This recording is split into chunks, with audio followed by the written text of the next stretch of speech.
Good morning. I'm doing this slightly differently today because I'm recording it at home and I don't have access to the whiteboard. So I have typed in answers and I'm going to reveal them as we go through the notes. And you are going to have to pause the recording so that you can record. You have time to record the notes. All right. So we are starting on page 54 of the note-taking guide on lesson 14, solving equivalent ratio problems. Now, the focus of this lesson was going to be getting practice, like soliciting or getting information that you need to solve a problem. But since you're not working with partners, it's going to be a little bit different. Let's start with our warm-up. 14.1, what do you want to know? Here is a problem. A red car and a blue car enter the highway at the same time and travel at a constant speed. How far apart are they after 4 hours?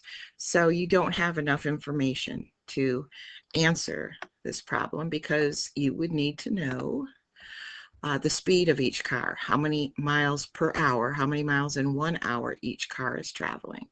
So the question, what information would you need to solve the problem? You would need a rate in miles per hour for each car. So it wouldn't necessarily have to be the unit rate. It might be how, 4 miles, well, no, that's not practical. It might be 40 miles in 2 hours.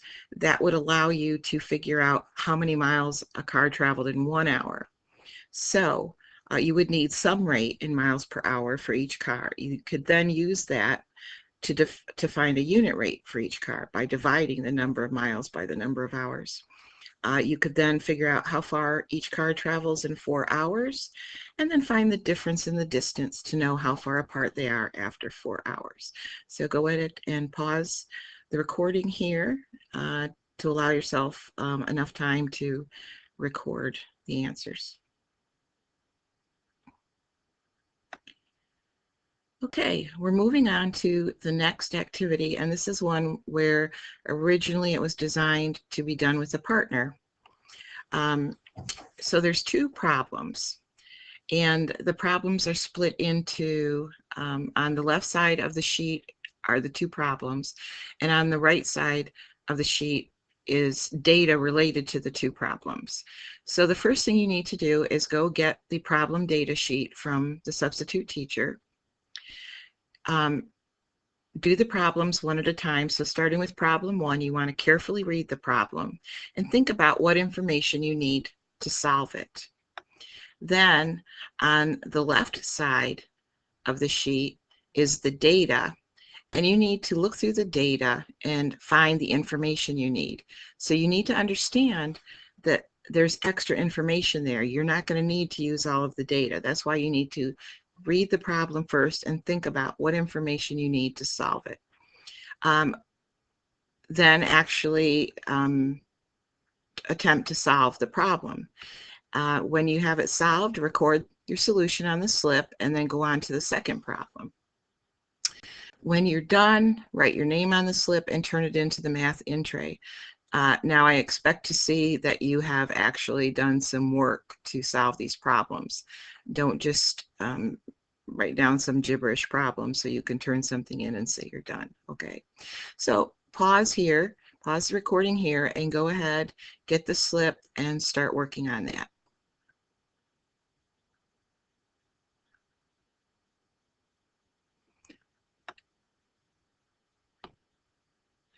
Okay, we're going to go on to the next page. Activity 14.3, comparing reading rates. So we have that Lynn read the first 54 pages from a 270-page book in the last 3 days. Diego read the first 100 pages from a 320-page book in the last 4 days. And lastly, Elena read the first 160 pages from a 480-page book in the last 5 days.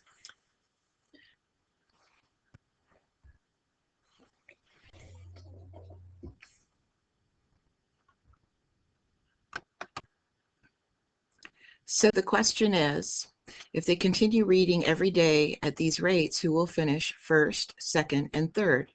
Explain or show your reasoning. So I've got 3 pieces of data for each person: how many pages they read in a certain number of days, and how many total pages are in the book. So I'm going to need to use all 3 pieces of information. So the first thing I want to know is their rate per day, how many pages per day each person reads. So starting with Lynn, if she reads 54 pages in 3 days, I can divide the number of pages by the number of days and get that she reads 18 pages per day.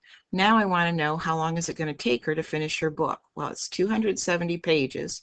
She reads 18 pages per day, so I need to divide 270 pages by 18 pages per day, and I find that it will take her 15 days to read her book. Now let's move on to Diego. He reads 100 pages in 4 days. So to find the page per day, I need to divide 100 by 4, and I get that he reads 25 pages per day. Now that I know how many pages he reads per day, I need to divide the number of pages by his daily rate to see how many days it's going to take him to finish his book. It's going to take 12.8 days. And lastly, I have Elena.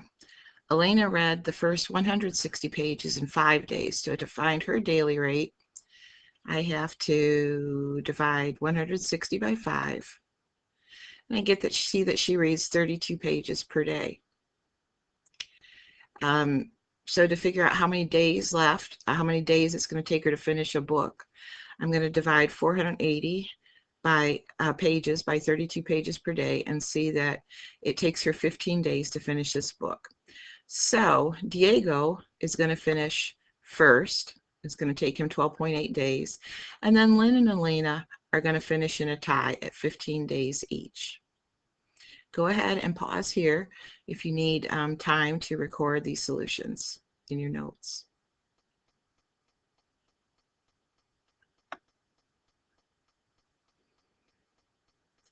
Okay, so here's our summary. To solve problems about something happening at the same rate, we often need 2 pieces of information to allow us to write a ratio that describes a situation. So usually we want to try and get some sort of a unit rate. A third piece of information that gives us one number of an equivalent ratio, so we can change it to the number we need. And then solving the problem often involves finding the other number in the equivalent ratio. So suppose we are making a large batch of fizzy juice, and the recipe says mix 5 cups of cranberry juice with 2 cups of soda water. We know that the ratio of cranberry juice to soda water is 5 to 2, and that we need 2.5 cups of cranberry juice per 1 cup of soda water. So we find a unit rate. We still need to know something about the size of the large batch. If we use 6 cups of soda water, what number goes with 16 cups of soda water? What number goes with 16 to make a ratio that is equivalent to 5 to 2?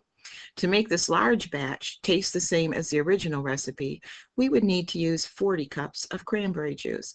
So we can see in our ratio table here, we first divided both sides by 2 so that we got a unit rate, how many cups of cranberry juice per 1 cup of soda water, and then use that, multiplying both sides by 16, to find out how much cranberry juice we would need for 16 cups of soda water. All right, pause here and go up and retrieve the homework from the sub, and we'll go ahead and continue this recording with the cool down.